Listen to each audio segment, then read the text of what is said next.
It's over, guys. Video games are dead.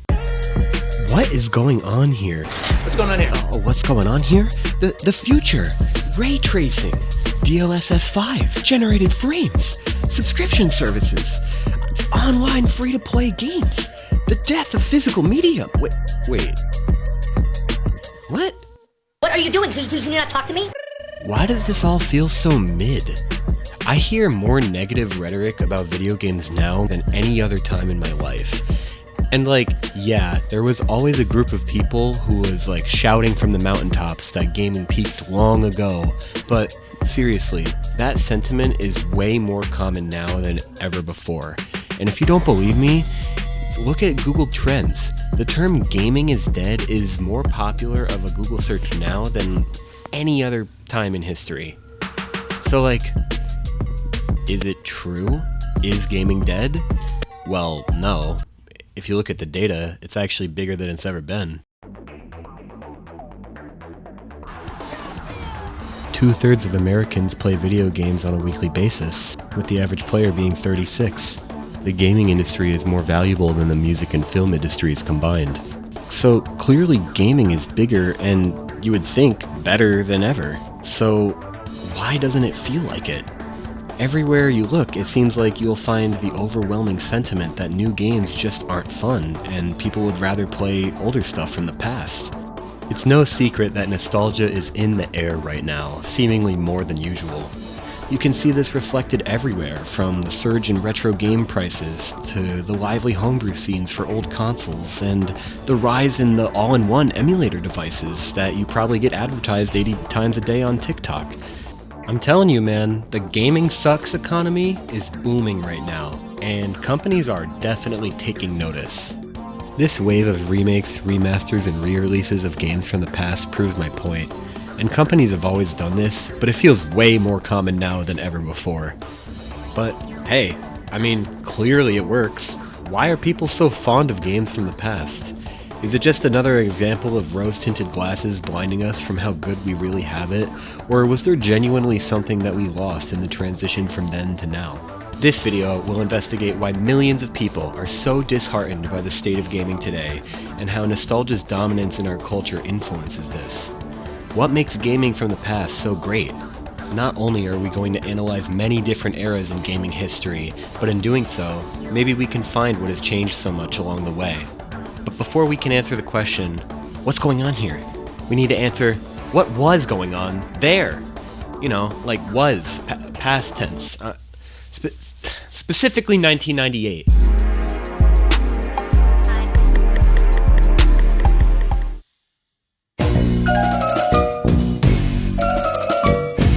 Going 30 or so years into the past brings us upon a time of innovation, wonder, and creativity for the medium.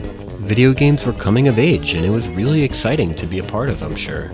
Coming off of titles like Mario 64, Final Fantasy VII, GoldenEye, Quake, devs were on fire. And in 1998, the fire just kept on burning. Flagship titles were coming out left and right. Just look.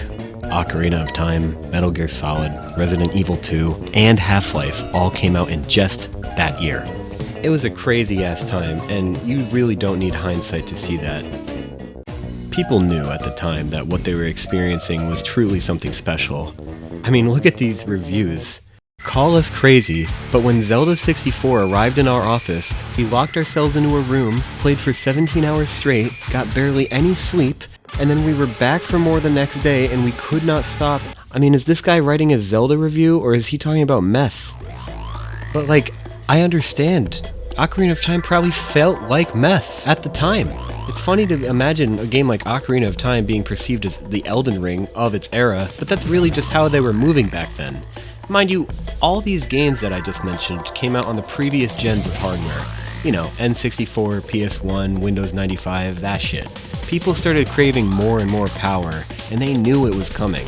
And yeah, it's pretty weird to imagine a time where people were actually excited for new technology and new hardware, but in the late 90s, things were just so different. We're talking about a time in gaming when a new console generation meant maybe altering the entire way the game was played on a fundamental level. You went from this to this in a couple of years. So, gamers eagerly awaited at the floodgates, waiting for new consoles that would give them experiences that could only have been dreamed of before. Visions that had previously laid dormant due to a lack of technology were finally about to come to life.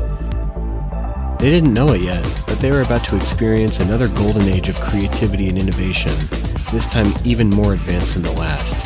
Of course, we're talking about the 6th generation of consoles, aka fucking peak.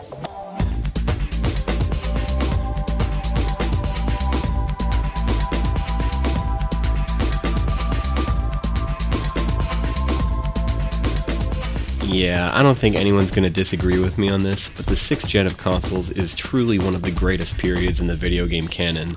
And I'm not just talking about the consoles, I'm talking about everything that came out in this period. So yeah, I guess a good place to start would be the first system that came out in this time. What was that again?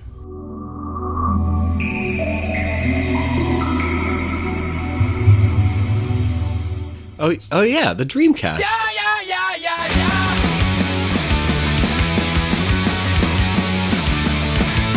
The Dreamcast is a really weird console. It's got a huge cult following now, but if we're going to be completely honest, the Dreamcast had a lot of problems. The first one was Sega's decision to use CDs instead of DVDs for their game discs. This decision ultimately limited what was going to end up thriving on the console. Lots of arcade ports, space shooters, things that were not considered impressive by modern standards at the time. People really wanted those larger-than-life games we were talking about earlier. To make matters worse, Sega was selling the Dreamcast at a pretty hefty $50 loss per unit. On top of that, the Dreamcast had no anti-piracy system built into its hardware, allowing for a rampant bootleg scene to pop up pretty much immediately. This was a crippling oversight on Sega's behalf. In the end, the Dreamcast only lasted for 3 years before getting discontinued. Sega had symbolized an era in video gaming that was coming to an end. The Dreamcast is significant when talking about this era, not because it succeeded, but because it didn't. It may have provided excellent arcade experiences, but it had come out at a time when people were wanting something bigger than that. Sega may have been unable to deliver, but its competitors certainly were not.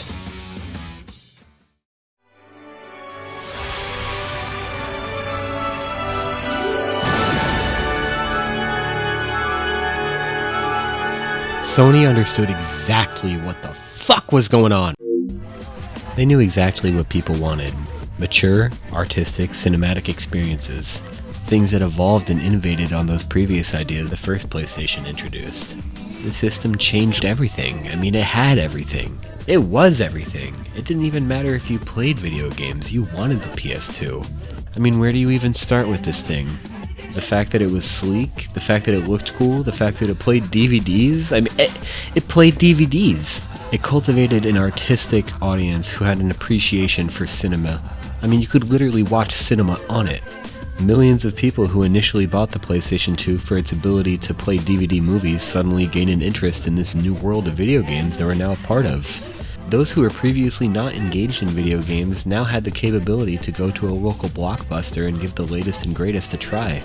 In just 2 years after the release of the PS2, global video game sales doubled. We had never seen such rapid growth in the video game industry up to this point, more people craving new experiences than ever before.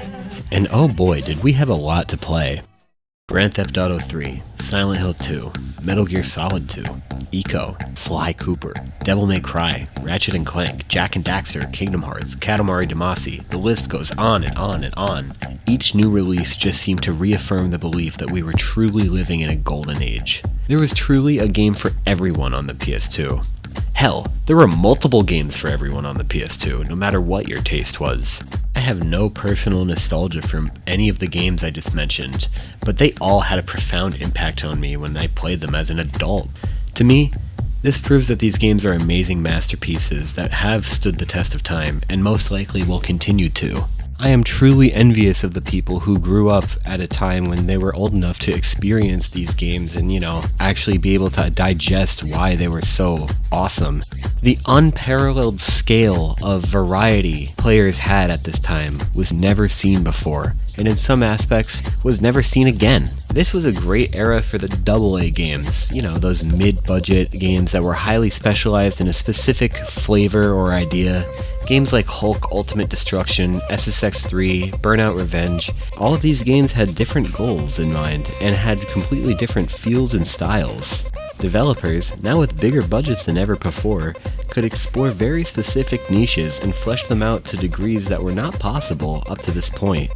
Eventually, some of these AA companies became AAA. Modern Goliaths like Rockstar Games helped pave the way of what a AAA game really even is. The PlayStation 2's utter dominance over the market share is something that we have never seen replicated to this day. The only thing that comes remotely close to it is the Nintendo Switch, which came out 17 years later in a climate that really does not compare at all. Speaking of Nintendo, they were on some god-level behavior during this point in time too. Before the days of endless re-releases, expensive controllers that are guaranteed to break, constant nickel and diming, we had the motherfucking GameCube and the motherfucking Game Boy. Well, I don't know how many years on this earth I got left. I'm gonna get real weird with it. Nintendo's entrance to the 6th generation may not have been as commercially successful as Sony's, but their first-party titles more than made up for that fact. What was the launch title for the GameCube? Mario? Zelda? No, Luigi's Mansion actually. At this point in time, Nintendo didn't care what they were supposed to make. They were going to do their own thing. Super Mario Sunshine, Wind Waker, these are not normal games. They were honestly too exotic for people at the time. Traditional Nintendo fans were expecting, more conventional sequels to their biggest franchises. Nintendo was just kind of doing what they wanted to do at the time. And let's talk about that controller. It looks a little weird at first glance, but anyone who's actually played with a GameCube controller can attest to its quality. Smash players swear by this thing, and I don't blame them. Something that Nintendo's games in the 6th generation all had in common was an overwhelming respect for players' intelligence. Sakurai, the creator of the Super Smash Bros. Franchise, went on record stating that Super Smash Bros. Melee had difficult, precise mechanics that were not easy for the casual player to understand initially. Super Mario Sunshine is still, to this day, one of the most complex 3D platformers in history. The Flood Backpack, something that initially seems like a clunky gimmick when you first start the game, actually has the potential for endless skill expression. Players to this day are still schmooving with this movement. Metroid Prime's level design is extremely dense and complex. Getting a national Pokédex in the 3rd generation of Pokemon games legitimately is a challenge that is nothing short of astronomical, requiring 7 games, 2 consoles, and 2 plane tickets, one of them out of the country that you live in. Nintendo is a lot like Apple, how they create their own little ecosystem of products that all make each other better when you use them in tandem. You could look at this as Nintendo just milking their hardcore fans, but this ecosystem was actually surprisingly consumer friendly, at least compared to the practices they're known for now. The GameCube already launched at an affordable price, $199, but just 2 years after its release got marked down to $99, making it one of the most affordable consoles ever made. On top of that, the Game Boy Advance was also $99, with the Game Boy Player being $49. You could get yourself into the entire ecosystem of Nintendo for just $200. Compare this to the competitors, and it was no contest. Nintendo definitely had the best bang for your buck. This Apple-esque ecosystem that Nintendo had created for itself is one of the most seamless gaming experiences ever. I mean, imagine this. It's 2004. You're playing Castlevania Aria of Sorrow on your commute home. When you get home, you want to keep playing, but you really want to play on your TV. Well, you can. This feels like a modern luxury that would only be achievable in the Switch era, but here it was, available for us in 2004. Needless to say, this was a great era for Nintendo, innovating in the 3D world on the GameCube while polishing up on the 2D world on the Game Boy Advance. It's going to be remembered for a really, really long time. But, I mean, hey, that's why they get the silver medal this generation. They did get the silver medal this generation, right? Well, wait, what's that? The Microsoft Xbox sold more? What the fuck is the Microsoft Xbox? It's probably how it felt for Nintendo. When the Xbox debuted, they were going crazy style. They knew exactly what to do, appeal to that audience that the PS2 had garnered. Sony may have created this more mature audience of Western consumers, but Microsoft knew exactly what to do with all of them. Xbox had stepped up to the plate, competing with Sony for that Western gaming market. This era marked the beginning of the Great Console Wars. And yeah, it was Nintendo versus Sega before this, but this was like a new level of console wars. There were millions of passionate fans on both Team Sony and Team Microsoft at the time. Xbox, realizing there was a serious vacuum in the cool kid market after Sega's departure, decided they were going to fill that void immediately.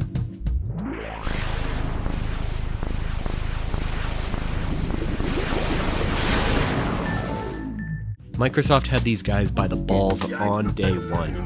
The Xbox had contributed a lot more than a cool aesthetic and some vibes. They had a major hand in creating the blueprint for modern online console games today. I'm talking those multiplayer shooters, baby. Come on, we all know the elephant in the room. We all know why Xbox was truly significant. We don't even need to go here, but I'm going to anyway. Halo's introduction to the gaming world popularized the concept of team-based online multiplayer first-person shooting. This game was not just big, it was a fucking movement. The allure of being able to get a microphone and talk to your friend while playing the same game, all while you're all sitting in your own bedrooms, was mind-melting. Xbox Live created a new way to play for console gamers. They were a key player in the transition from the old to the new. But the Xbox was not just the Halo machine, that's not fair to say.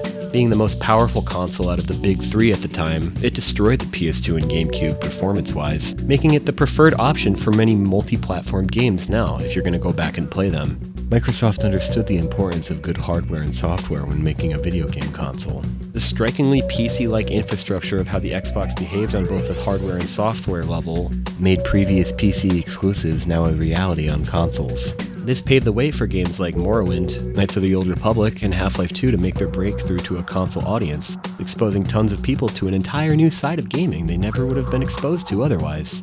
Xbox had two major contributions: the popularization of the Western RPG on consoles and online gaming, two things that are closely associated with PC gaming today.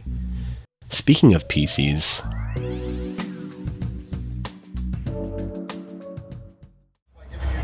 Source, which is the engine we created for this game, and then I'll show you Half-Life 2.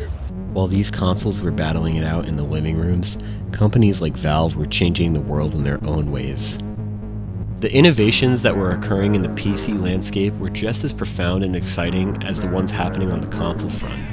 Valve, the creators of Half-Life, opened a little market called Steam in 2003 as a means of easily distributing ongoing patches for their games like Counter-Strike.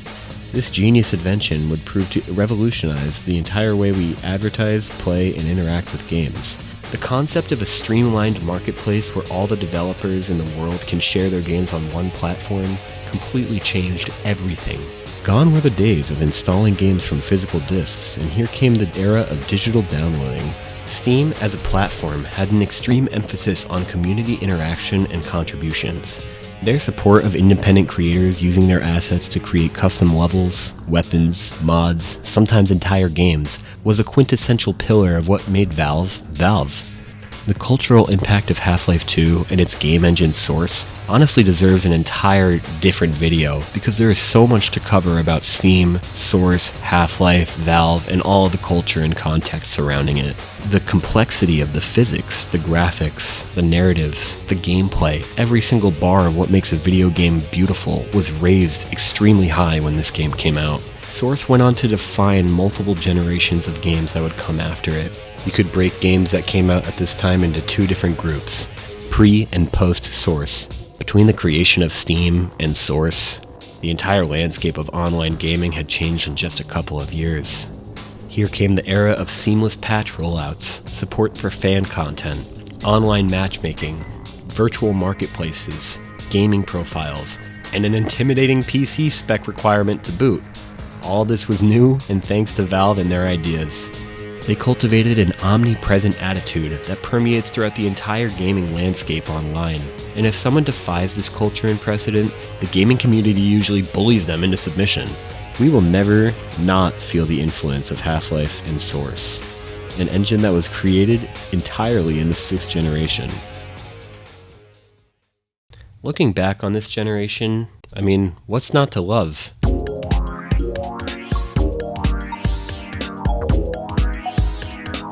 Incredible video games, innovative hardware, inspired developers. It felt like every day there was something new happening in the world of video games. These games were not just fun to play, but evolved what a video game even was. Metal Gear Solid 2 perfectly understood why narratives told through video games was not only a possibility, but a necessity for some stories to be told to their fullest extent. Metal Gear Solid 2 is not only an excellent video game and story, but a story that could only be told through the video game medium itself. Some genres absolutely hit their peak in this era, like 3D platformers. There's just too many to name here. And although there are still 3D platformers that are good in quality coming out today, it certainly feels like they're fewer and farther between, and they've fallen more into a niche category than the zeitgeist that they used to be. Bungie inspired an entire generation of kids, and also brought online competition to the living room. Companies like Blizzard understood the potential to create a second life within an online gaming experience, a concept that becomes only more and more prominent to this day with things like VR chat. These different success stories turned into distinct beacons of the culture at large. Everything that got successful in this era had a prophetic influence on the trajectory that the industry was going towards in the future, and that's for good reason. All these ideas were phenomenal. The advancements in technology at this time did not feel like arbitrary marginal improvements that were thrown out there to make money off consumers. Every advancement in technology was necessary to provide new experiences to the player. It sort of felt like some of the games coming out had existed in developers' minds long before this, but this was the first time these ideas could actually come to life. But it's not like they had infinite power. The thing is, they were still scrounging for it back then. Even with all the new advancements in tech, developers were still finding themselves running out of processing power. In Jak and Daxter, the precursor legacy, you could technically run from the start of the game to the very finish without experiencing one single loading screen. Naughty Dog had to use the PS2's hardware in unconventional ways to even allow for the levels to load in the way they did. They were using every last drop of computing power available. The result of their dedication and hard work is a masterpiece, both artistically and technologically. This game plays at 60 frames per second with not a single stutter. To this day, it is still something that gets praised when a player has this level of uninterrupted control of their character for such a long period of time. Games like Dark Souls 1 were praised for having a similar concept of being able to move your character around without a loading screen for a really long time. And they came out 10 years after Jak 1.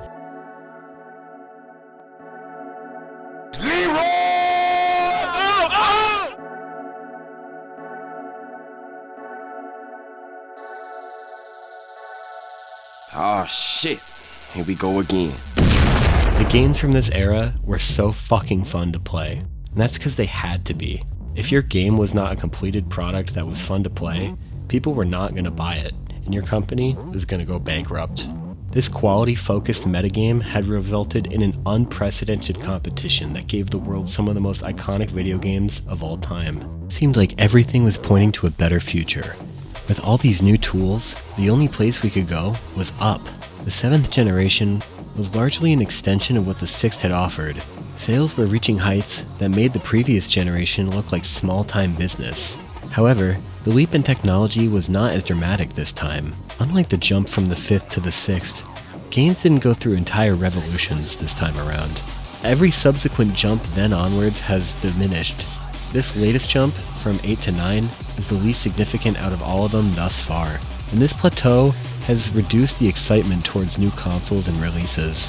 Chasing better frame rates and resolutions wasn't exciting for people anymore, so they had to figure out what made their previous games actually click with people. Clearly, it wasn't the technology alone. We have more resources to make the biggest, best games ever on paper, Yet, some AAA companies seem to struggle in purgatory, releasing mediocrity that fades fast. In the 80s, developers had a surplus of ideas, but were limited in the means to express them due to a lack of tech. 20 or so years later, the technology had caught up. All those ideas they had in their heads could finally come to life. Now, we've seen a shift. Today, we have more tools and resources than ever before, but it feels like these companies are more interested in refining old ideas rather than discovering new ones. Many previous innovators have gotten cozy at the top, growing more cautious to be experimental, and wanting to lean towards what is tried and true. And hey, it's not hard to see why this is the case. Once the internet came along, video games were big business, and as a CEO, you'd be crazy to not want to play it safe. One of the safest things you could possibly make is a remake of an already established masterpiece. Here comes the remake culture. Yes, the danger must be growing, for the rowers keep on rowing, and they're certainly not showing any signs that they are slowing. Remake culture reinforces the idea that games from the past are better than games from today. This is why, to me, games like Metal Gear Solid Delta fall very flat, although technically being superior in many ways on paper to the original. This game, while it does have more detail, better quality of life, and over 2 decades of hindsight for game design to make it look and feel better, it just kinda feels like a hollow shell of what it's trying to imitate. Looking at the cutscenes of the remake side by side with the original really exposes the loss of subtle details. This is what happens when you try to make a shot-for-shot remake of someone's creative vision without that person being there to give the vision. Same goes for the Silent Hill 2 remake. I'm sorry. I know a lot of people love this game, and I think that's awesome, but personally for me, it fell flat on a lot of levels. Although the voice acting is conventionally better and the graphics are higher resolution, it just feels like a lot of the original experience was not successfully translated as far as the gameplay goes. The original game's tank controls lended itself so well to the feelings of helplessness and weakness the game was trying to convey. Combat in this game was never sought after, but rather forced upon you in the worst of circumstances. Having to fight with James's awkward controls, steering him around like he's a Victorian ship when you're getting ganked by monsters, is one of the most deeply uncomfortable moments of combat I've ever experienced in a horror game, and it's deliberately designed that way on purpose. Silent Hill 2 came out in an era where tank controls were no longer a necessity. DualShock 2 had dual analog. They could have done away with these tank controls if they felt like they were genuinely not fun and weighed the game down, but they kept them in. It was an artistic decision made from the developers to make James feel a certain way. This decision was completely lost in translation when the developers remade the new game, who I guess interpreted the tank controls as inferior and needing to be modernized and polished up on. It just feels like some of these companies don't even understand what made their successful games from the past so great. A lot of the perks the consumer was previously afforded slowly evaporated away. We have personally sacrificed so much just for the sake of having everything digitally. I think one of the most symbolic examples of what I'm trying to describe right now is the re-releasing of Pokemon Fire Red and Leaf Green for the Switch 2. Maybe it's just the harsh contrast of how consumer-friendly the GBA was compared to the Switch 2, I don't know. I mean, come on, you can't even trade Pokemon from game to game without a subscription service on the Switch 2. Hey, you! What smells like big business? We live in an era where we, the individual, are not sold products, but we are the products. With companies trying to exploit us and milk us out of as much money as humanly possible, with increasingly anti-consumer tactics. If you look at the most popular games on Steam, you'll find that it is largely dominated by competitive multiplayer games. These games are often free-to-play models that are designed to keep massive amounts of players engaged for years. They achieve this with frequent patches, which are sometimes branded as entire sequels, an esports scene, limited-time skins, graphical rehauls, and so on. Games are no longer finished products, they're ongoing services. This dynamic helps keep games alive for a lot longer than they were able to previously. And although these games are very addictive, All day, every day. and their tactics might be a bit manipulative, I would be lying if I said I didn't love some of these games. These games provide the euphoric highs of winning, the crushing defeats of losing, and the satisfaction of getting better at something in a way that most games cannot provide. But I get it. What if you don't want to have your blood boiling when you sit down to play a video game? What if you just want to play a single-player game? Are single-player games dead now? What the fuck you talking about? It's not like everything sucks now and we don't have anything good anymore. The reality is that video games are still being innovated upon. In the last couple of years, we have gotten some absolutely flagship titles, and they're not necessarily from the head honchos of the industry. Games like Hades 2, Expedition 33, and Silksong are prime examples of medium-sized companies making extremely quality games that will most definitely last for a long time. The indie game revolution is one of the best things about modern gaming. Sometimes, when an indie game comes out, it feels like there's an alien symbiote landing on Earth for the first time. Some of these games can spread like wildfire.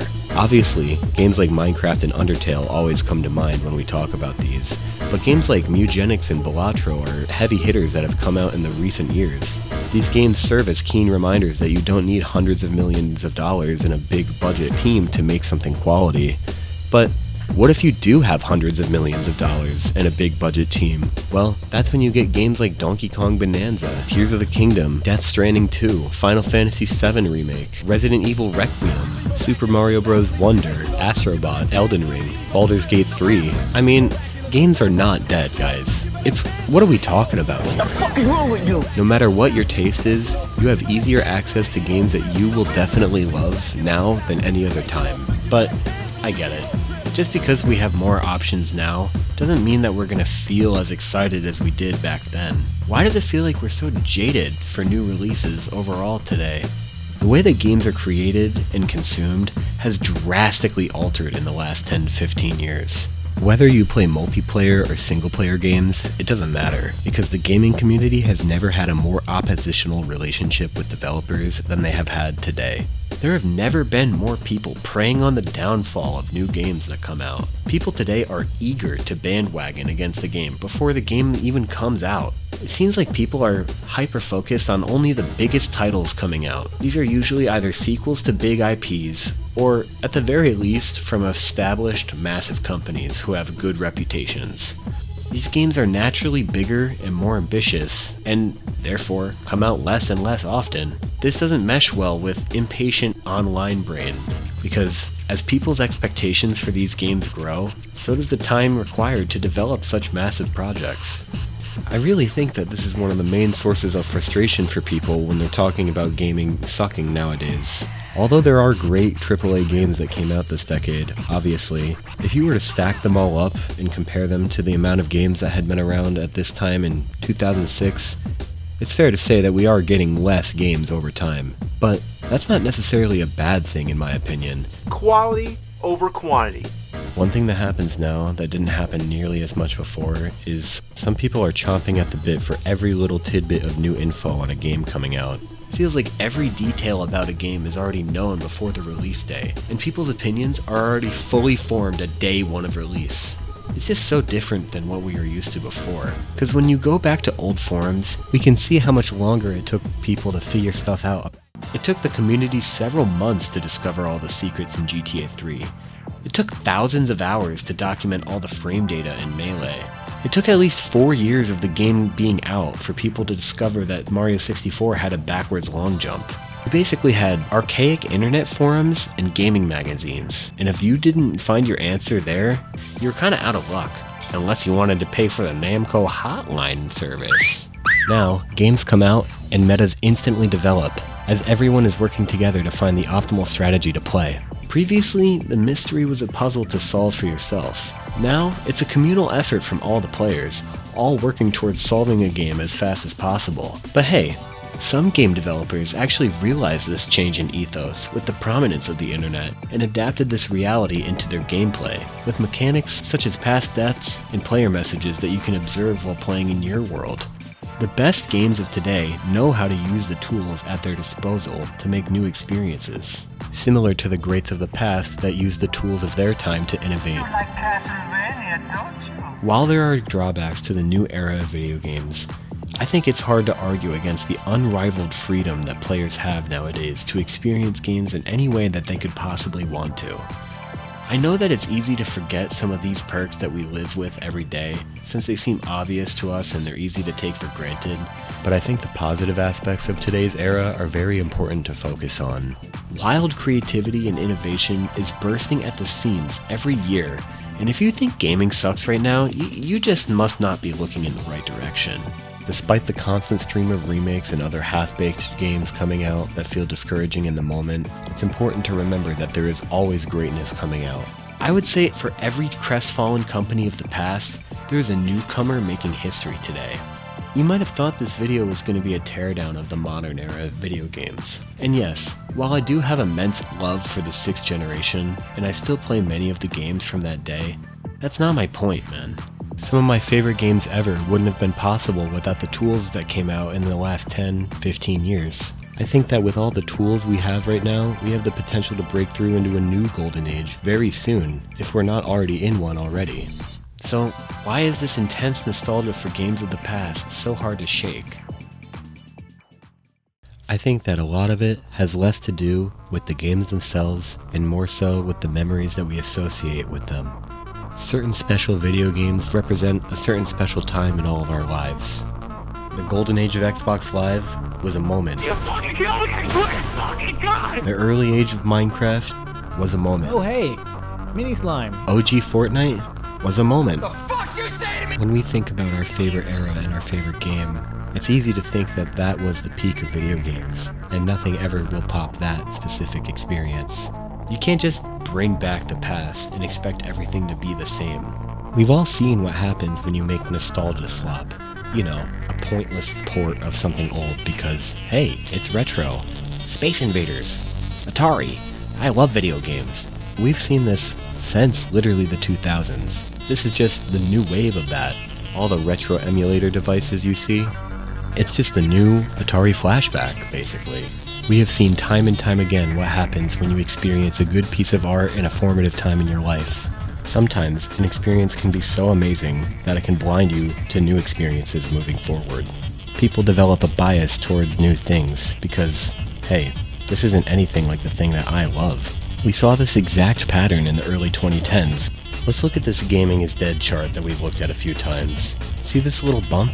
Yeah, people have been saying gaming is dead since the early 2010s. We're talking about the PS3 and 360 era, by the way. You know, one of the most beloved eras in gaming history ever. So, that was an L.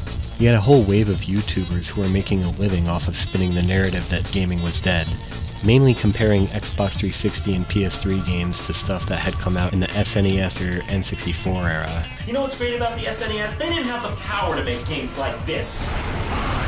They had to actually use their brains to get around the limitations. Games had to be inspired to be successful in the SNES. We see that same pattern today, but today, instead of those consoles, it's the 6th and 7th gen. We've seen this time, and time, and time, and time again. There's a very rosy retrospective that is trending in the world of gaming right now. People tend to have a bias towards positive experiences that occurred earlier in their lives compared to ones that happened later. This attitude transcends video games. We all know someone who doesn't listen to any new music today because new music sucks, or someone who prides themselves on the fact that they haven't been to the movie theater in forever because everything that comes out today is garbage. It's possible to have a rosy retrospective, aka a declinism bias, towards literally anything in life, and it can really damper your ability to enjoy things that are happening in the present. It goes beyond that though. New opportunities will pass you by if you fixate on the great moments of the past while believing that everything today is worse. People have done experiments researching this framework. People's enjoyment levels were tracked before, during, and after their vacations. People tended to follow the same predictable pattern.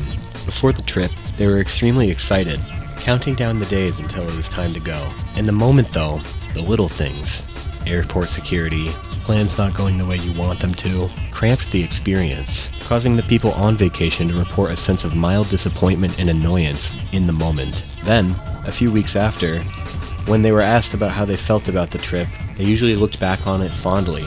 More fondly, in fact, than how they would have rated the trip in the moment. We have a tendency to forget the annoyances of the past while simultaneously remembering the best moments of it very, very strongly. This leaves us with a skewed perception on how good we had it back then. Reliving the glory days is better than acting like they didn't happen. Yes! We love to cherry pick the best moments while forgetting the bumps in the road in between. It's easy to forget all the annoyances that came with old school gaming that we don't think about today. Like, I don't miss having to deal with crappy shovelware games for every single kids movie that ever released. But we don't think about those when we're considering the greatness of the 6th generation, of course. We think about the best of the best. I'm sure all the negativity we hear about stupid gimmicky crap like DLSS 5 will be completely gone in a far memory from 25 years. It's not a black and white subject, because there are genuine changes and differences that take place in different eras of culture that can be observed and compared. But if you hear someone make a statement like, all video games from today are bad, or nothing is fun anymore, you can rest assured that's declinism bias talking. Point is, love the art of the past, but love the art of today as well. It's great to feel nostalgia for past times because they often tell the stories of lightning being struck in bottles. But it's important not to get stuck in that bottle, or else one day you may end up on a shelf in a museum.